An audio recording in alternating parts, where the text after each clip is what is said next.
Week, as some of you know, my 85-year-old dad died. My dad breathed his last breath. And even though my dad lived 85 years on this planet, full disclosure, I wasn't completely prepared for his passing. And so my dad's death has left a bit of a mark on me. My heart and my mind has been flooded with emotions and memories of my time with my dad here on this earth. And if as I've been trying to work through this life experience, if you yourself have ever had a loved one or a family member die, you can likely relate that your mind is just overwhelmed with all kinds of, just memories. Well, years ago, my parents asked me to serve as the trustee for their financial estate. And so since my dad's death, I've been, kind of working through various documents. My mom and I have gotten together to look through my dad's personal belongings. And among his sort of life treasures, one of the things is, as we've been preparing for his burial, one of the things that we uncovered was his 40-year-old pocket Bible, his ministry pocket Bible. For 40 years, my mom and dad worked as co-laborers in pastoral ministry. And it was this little Bible that my dad carried with him when he would visit people in their homes and visit them at the hospital and do counseling. And it's probably safe for me to say that my dad even had this with him when he would be down at the local coffee house and some of the farm communities that he served, as he was, interacting with the farmers and just catching up on the local town gossip. When I opened it up, I noticed two things. In the back cover of this Bible, my dad had written, kind of hand-scratched, one Bible verse, and then the next day I opened this up and I looked closer. I realized that within the inside of this Bible, where this little pocket Bible where this bookmark was, my dad had ink scratched a couple of Bible verses that when I looked at those two verses in combination with the other verse that he had handwritten in the back cover of this little pocket Bible, it became very clear to me how these three Bible verses really characterized my dad's life. And I guess for me, it really reinforces the big idea of our conversation today. And that is that God uses the Bible to guide us. God uses the Bible to guide us. These three verses that my dad highlighted, let me just read 2 Timothy 4:7 and 8. I have fought a good fight. I have finished my course. I have kept the faith. Henceforth there is laid up for me a crown of righteousness, which the Lord, the righteous judge, shall give me at that day. And not to me only, but unto all them also that love his appearing.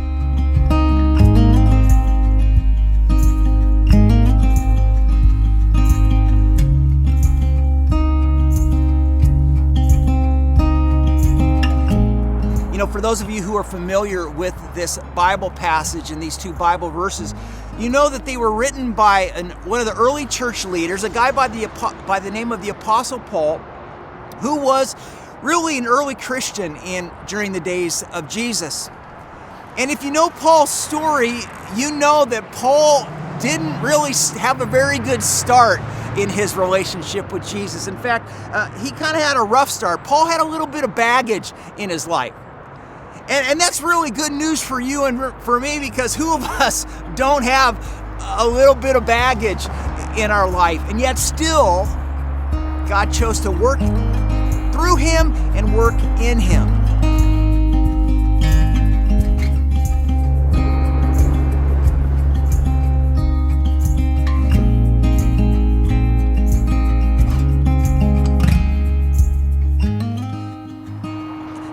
When I think about my dad's life, if there's one thing that would, I think, really describe him, was he loved to work.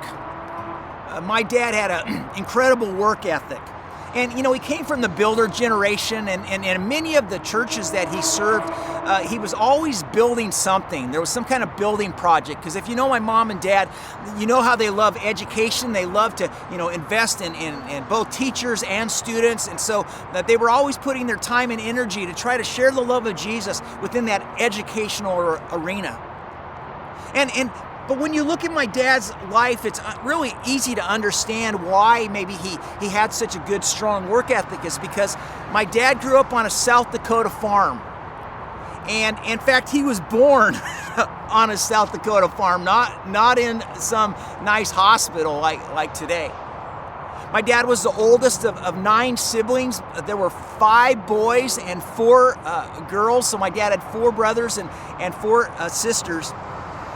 And as the oldest, my dad was often looked to, understandably, for leadership. After graduating from college with a degree in biochemistry, my dad served for a season with the United States Army. He was, along with my mom, they were married at this time. He was stationed at Fort Sill, Oklahoma, where my dad served as a drill sergeant, where he trained men to go into battle, again, just illustrating his leadership capacity. Well, following his honorable discharge, and then as a result of a prison ministry that he had been involved with, my dad felt the call of God's life to serve him in full-time pastoral ministry. And so my dad left the Army. He went back to Sioux Falls, South Dakota, kind of his hometown area, where he enrolled, if you will, in seminary. And so my mom worked full-time to put my dad through school. Well, after graduating from seminary, my parents, they started their 40-year ministry tour, and they put into practice this other Bible verse that my dad referenced in the back of his Bible. 1 Corinthians 9:19. For though I be free from all men, yet have I made myself servant unto all, that I might gain the more.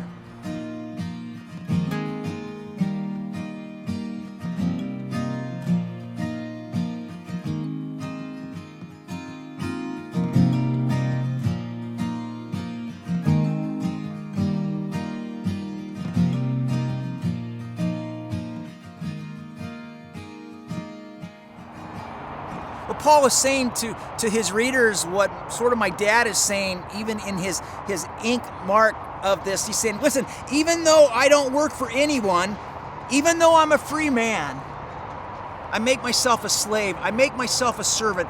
I'm going to do whatever I can to try to share the love of Jesus and the message of Jesus with the people in my circles. Serve people. Really, that's what my parents distinguishes their 40-year ministry. They served people. They washed people's feet. They would share with anyone the good news of God's love, the message that God loves you and that He is for you. And friends, that He is with you. So for 5 years, my mom and dad started out of a church called Strasburg Baptist Church out of Marion, Kansas. For 5 years, they served there. And then from there, they went to Lorain, Kansas, where they served at First Baptist Church of Lorain for 7 years. And then from there, moved to Apple Valley, Minnesota, to Apple Valley Baptist Church, where they served for 8 years. And it was in Apple Valley that my dad led the church through like 2 building programs again to create educational space for the community. After that, they moved to Tacoma, Washington, where for 10 years they served at Olympic View Baptist Church. And it was during that season of my dad's and my mom's ministry that my dad introduced to me. By this time I was in college, and he introduced to me what ministry was like as a volunteer police chaplain. A lot of you know, for the last 26 years, I've been a police chaplain, a volunteer police chaplain here in Costa Mesa. And I learned that. I got my start really by watching my dad. He would have the radio by his bedside, and he would listen to the kind of the chatter, and he would just, when there was a notice, he would, back then you would self-deploy, and he would go out and he would show up to try to add comfort and love, many times with this little pocket Bible. Well, after retiring, my folks, they weren't done yet. So and they did a stint. They would do this interim pastoral work where they would go and provide leadership again for these churches in transition. After their pastor left, my mom and dad would come in and they would provide sort of this bridge leadership to help churches get back on the right path and moving forward. My folks did a stint in Alpena, Michigan at the Word of Life Baptist Church, and then at Dallas, Oregon at Salt Creek Baptist, and then in Missoula, Montana at Bethel Baptist, and then they kind of came full circle, and they ended their ministry tour, their 40-year tour back in Lorain, Kansas, where they helped the church celebrate 125 years of existence. And my folks would lead these tours to Branson, all in this effort to try to just help people experience the love of Jesus in community, and with a spirit of fun and service. You know, my dad wasn't always home. And sadly, you know, I think too often, and my dad made his work ministry maybe a higher priority than his family ministry, a higher priority than us as kids. You know, and I share that with you not to try to put a stain on my dad's legacy, but to recognize this tension that every parent feels, that every pastor feels really in ministry, is how do I serve the people, and yet how do I not neglect my own family? You know, my dad's taught me a lot about life. There were many times, one of the things about my dad is he loved to drive. My dad was a phenomenal driver, and I got some great car stories, but many times when my dad would say, "Hey Mike, let's go for a drive," and we would jump in the car and we would go out, and he would just sort of unpack for me the world. We would talk, and he would tell me what was on his mind, and it was always a meaningful time. You know, growing up, one of the things that I spent a lot of time, particularly as a child, was my dad and I we used to go in the backyard, so to speak, and we would play baseball a lot. My dad loved the game of baseball, and if you know anything about the game of baseball, it's basically a game of failure. Really. I mean, if you can, as a hitter, for example, if you can hit the ball once out of every 3 times, for a batting average of 333%, you can make it into the Hall of Fame. Or in the game of baseball, if you can go hitless the entire game, you can go 0 for 4, but you can come up in the bottom of the game, the bottom of the 9th or 10th if you go into extra innings, and you can hit a blooper over the first baseman's head, and you can win the game and become a hero. And so as the game of baseball really taught me a lot about leadership. It's a game that teaches you persistence and discipline. It's a game that teaches you how to win and how to lose. You know, in the words of my youngest brother, Monty, who is a phenomenal baseball player, I mean, he's got a cannon for an arm. Monty says, you know, the mantra or the message that my dad would teach us, he says, is that when you lose, you say little. And when you win, you say even less.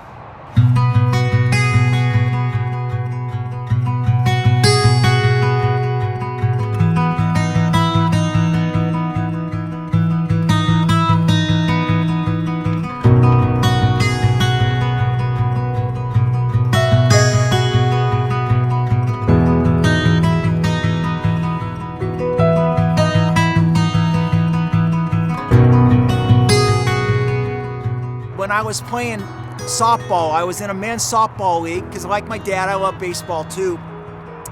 And on this particular night, I can remember we were short a player, and in this league that I played, they allowed you to have subs. Well, my dad showed up to the game. He was still, in his, pastoral garb, so to speak. He was wearing a pair of dress slacks, and he had his patented leather hush puppy loafers that he always loved to wear.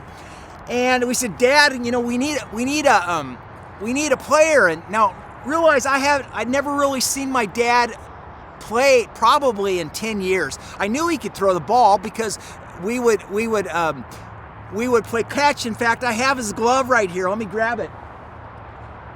This glove is like 60 years old, and I used to give him grief because all it is like this piece of leather on this little old glove. It's crazy. I don't know how you would catch it. It would hurt my hand so much. But anyways, my dad shows up to this game. We said, Dad, we need a player. You got to help us. And so my dad reluctantly decides to play, and so he's at the bottom of the order. He's really not doesn't really want to do much. But the time eventually comes where my dad's got to swing the bat, and I'm thinking to myself, okay, this is going to be good. So he gets up to the plate, dress slacks, hush puppies. He's taking off his dress shirt, so he's wearing his J.C. Penney's, white T-shirt, short T-shirt that all the guys wore back in the 50s. You know the look. Gets up to the plate. Pitch comes. First pitch. He takes a swing and immediately sends it on a rope. It's a shot over the left field fence, aka Kirk Gibson for those of you Dodgers fans. Now my dad wasn't doing the fist pump, but he could have as he made the rounded the bases, home run. I'm like, what? Are you kidding me? My dad came up to the plate 2 more times after that. Anybody want to guess what he did? Same behavior, same result. One swing, home run over the left field fence on a shot. My dad came in. I'm like, Dad, dude, you got to play. That was the last time. I think I saw my dad play one more time after that. The guy could play. The guy had skills. The guy loved baseball. But it wasn't his calling. His calling was to love people. His calling was to pour his life and to serve people so that people might experience the love of Jesus and the recalibration, if you will, of Jesus in their life. Well, after retiring after their 40-year ministry gig, my dad began to sort of, I think, recalibrate sort of the priorities of his life. And that happens to a lot of us, does it not? I mean, who of us can honestly say that we haven't made a mistake in our life? And as my dad got older, family became, maybe because of time and whatever, but it just became more important to him. And I share all of this with you to set up really the context for my final story. The day before my dad died, my mom called me. At this time, by this time, my dad was, the last couple of years, he's been in a home, a villa, if you will, where he could get 24-hour care. It was more than my mom could kind of provide. My dad had a leg amputation a few years ago, and so it was hard for him to get around, and regardless, he's now in this home. He's getting his 24-hour care, and my mom calls me. She says, Michael, I just got a call from the villa. Your dad's not doing very well. She said, you want to meet me? And they told us we could come in and see him. Everything's on COVID lockdown right now. And she said, you want to come in? And you know what my response was? I said, Mom, I'm busy. It's the whole Cat Stevens, Cats in the Cradle song, right? Mom, I'm busy. I got an important business meeting tonight. It's the beginning of the year 2021. I got meetings I need to take care of. I said, you go. I just saw Dad. I'm okay. And as we hung up the phone, I thought, what am I thinking? What am I thinking? I leave my office all the time. I leave my home all the time to go visit people, just like my dad with his little pocket ministry Bible, to be with people in time of crisis. What am I thinking? So I called her up and I said, Mom, I'll meet you there. I sent out a quick text to all my board members and the people I was going to meet with. I said, I got to cancel tonight's meeting. We'll reschedule. I'll catch up with you. And so I jumped in the car and I drove up to the villa where my mom was there, and we went in to see my dad. As I was driving to the villa, I was thinking, if this is really it, if this is really the last time that I'm going to see my dad, what do I want to say to him? This might be the last time I have a chance to say something to him. What do I want to say to him?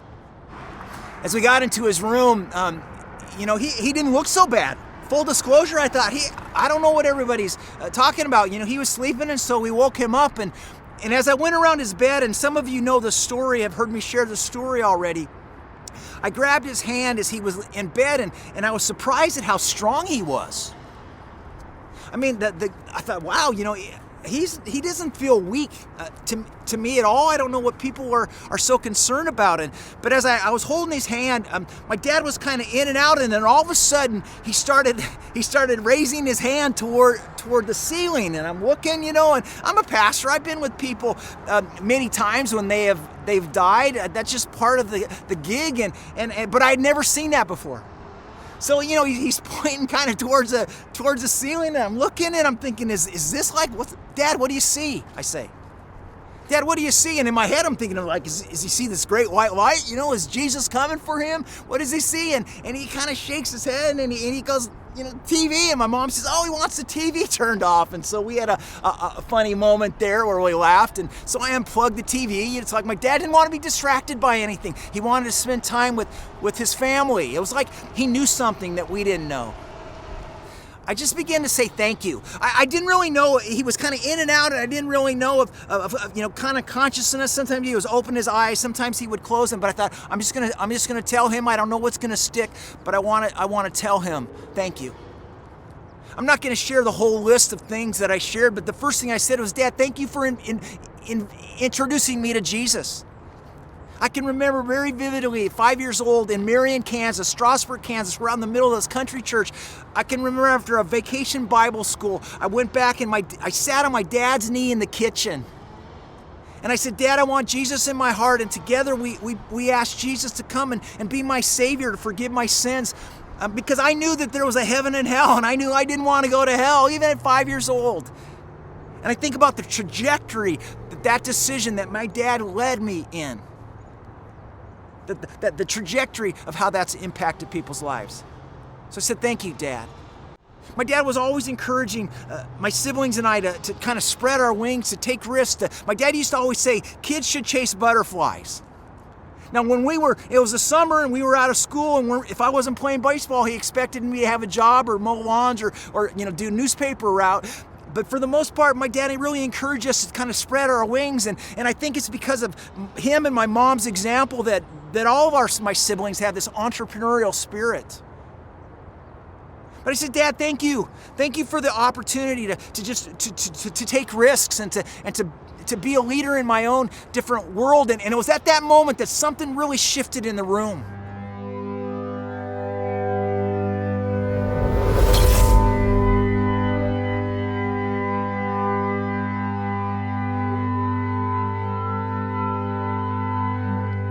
I looked at my dad, he was wide-eyed open, and he was all there, and then he said something.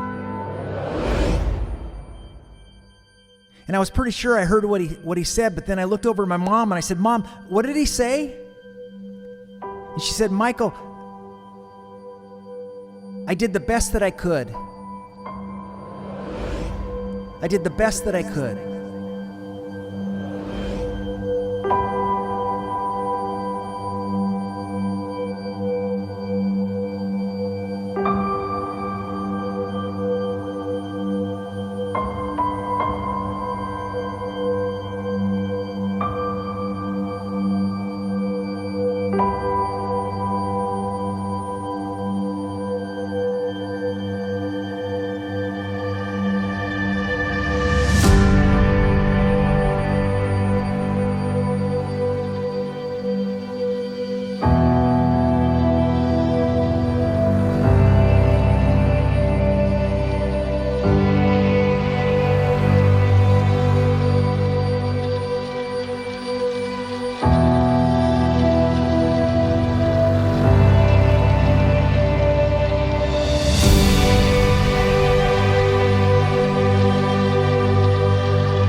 So now Paul, in his final instruction to Timothy, this young pastor, as well as to you and to me, he's comparing his life to that of a race. And Paul is saying, I've run the race, I've given my best shot, I've stewarded this life baton the best that I can. But now he's saying, Timothy, it's your time to run, because the time has arrived, Timothy, for me to hang up my cleats, so to speak. He said, the time has come for me to graduate, and I kind of feel like maybe that was my dad's own little mantra as well. And so Paul is saying, I'm holding my head high, and I'm looking forward to that heavenly crown that awaits all of us, you and me, every person who puts their faith in Jesus.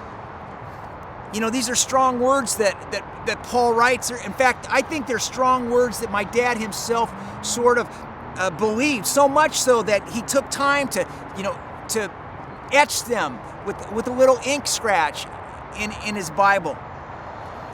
Friends, when you have Jesus in your life, death is not something that we have to fear.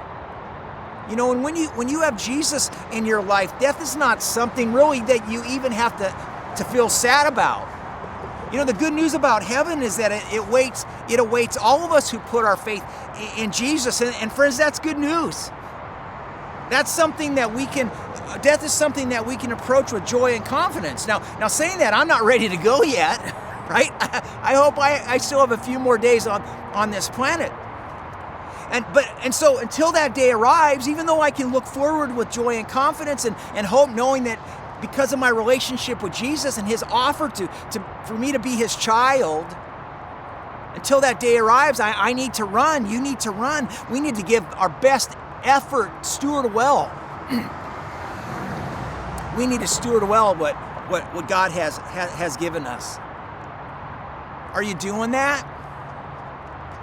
Am I? Who of us haven't made a mistake? And I guess the crux of my message is that life is a relay race. And God has entrusted you and me, each one of us, with one life. And there's a strong likelihood that we're going to fail. That's just part of the journey. That's just part of life's experience. But friends, the good news of the Bible, my dad's pocket ministry Bible, is that with God's help, we don't have to stay down. We can get back up. We can continue to swing the bat.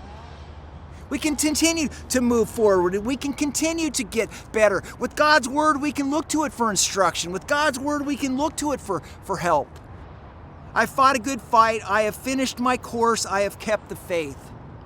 Henceforth there is laid up for me a crown of righteousness, which the Lord, the righteous judge, shall give me at that day, and not to me only, but to all of them also that love his appearing. That my family on both sides, in particular on my mom's side, there's a song that everybody loves to sing, and the lyrics go like this. It says, what a day that will be when my Jesus I will see. I will look upon his face, the one who saved me by his grace. Then he'll take me by the hand and lead me through the promised land. What a day, glorious day that will be. And so until the Lord takes you home and takes you up, so to speak, you got to get to work. Who do you know who could benefit from the love of Jesus? Who do you know who could benefit from a phone call? Listen, if you haven't talked to your parents in a while, or if you haven't talked to your kids in a while, I just want to encourage you to reach out to them even today, as soon as this broadcast is over. Because we never know when that'll be the last time we get a chance to say thank you. So thank you for listening. Thank you for coming on this journey with me. God bless you. I'll see you next week.